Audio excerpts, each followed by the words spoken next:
Hello everyone. Today I present to you a brand new setup. Look what I just got here. A table for my videos. And that's right, I am back uploading a video after 3 years of absolute nothing.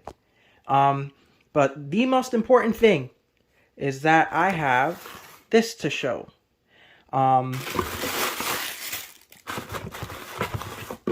Ta-da!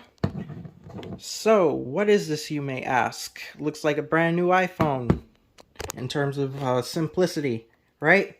Got like no ports or anything on it. Well, no.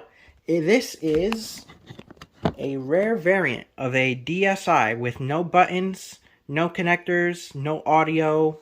Well, unless you count this plug, which is required for the unit to turn on. But what is it exactly? This is a Nintendo Zone box. And I picked this up from eBay. A seller from Canada was selling this for quite a large sum of money. But the most important thing about this is that this came... Let's see if I can get this here. Don't have a stand yet, 3 years later, but we're working on that. The console came with this cartridge, and this cartridge was previously undumped for maybe over 10 years, I'd say. And I went through the entire process of dumping it on this console that I have right here. I have homebrew on that, and I dumped the ROM that was on this chip, and now it's been preserved. One amazing thing about this is that this unit in particular was meant for use in places like Home Depot, Best Buy, and Futureshop, as you no doubt can tell. This unit was obviously meant for use in a Futureshop, and well, I guess the guy who held on to it finally decided to sell it. I was able to have the money and purchase this, and that's a piece of history right there. The unit was meant to distribute games, demos, trailers, lots of cool little goodies at those locations that I just mentioned. Here's the back for those of you who want to see it. Let's try and see if we can get a good look.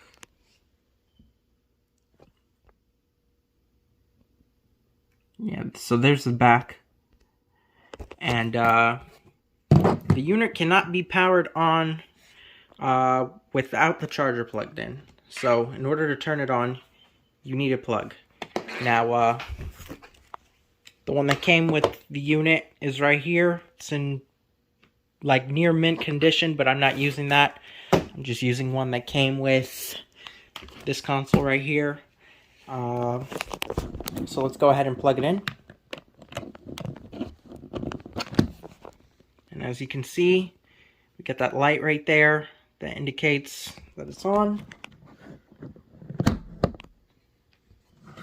So this is a single screen DS unit.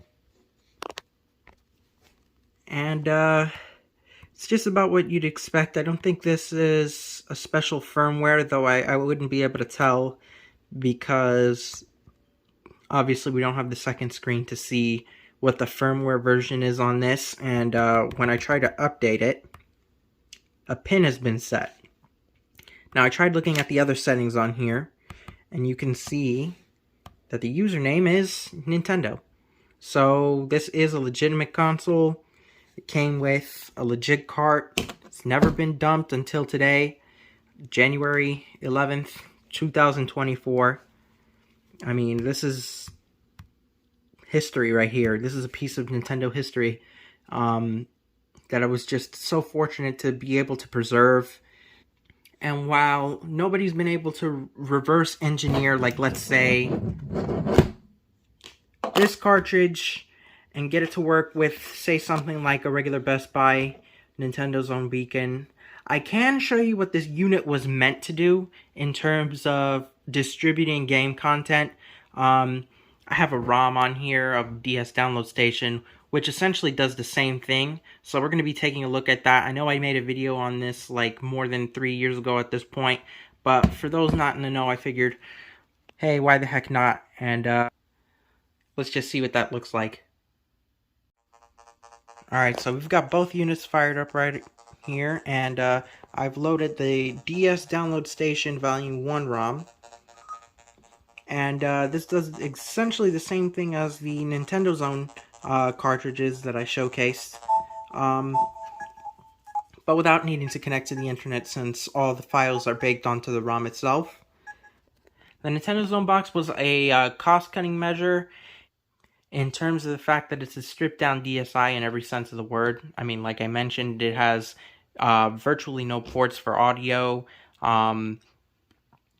though I believe if you open it up, all the connectors are there to actually put all that stuff on there, even for the second screen.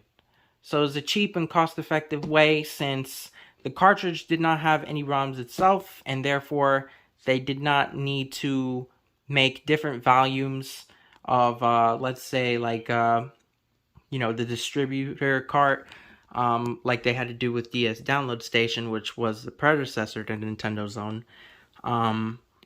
I think they had 19 volumes of this cartridge, so 19 variations, and then we have, I believe, European versions.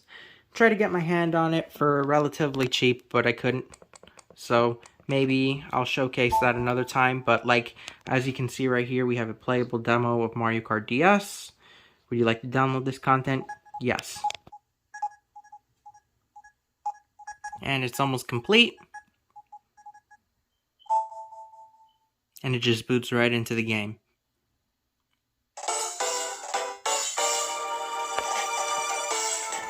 Let's turn that volume down a little bit.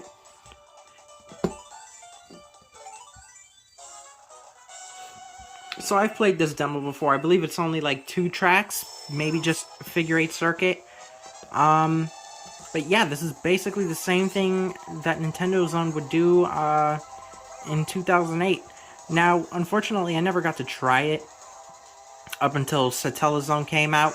I'm playing with one hand, as you can no doubt tell. I never actually got to use the service until after it shut down through Satellazone. I would like to find a way to reverse engineer the ROM so that we can connect it to a custom-made server and distribute ROMs that were on the Nintendo channel, since most of the ROMs that were from Nintendo Zone were eventually put on the Nintendo channel from the Wii. So if that's something that we could do, I'd definitely like to do it. That sounds like something very interesting and fun to do. But yeah, let me know what you guys think of this video. Leave a comment down below of your thoughts, and leave a like if you thought you enjoyed it. That's it.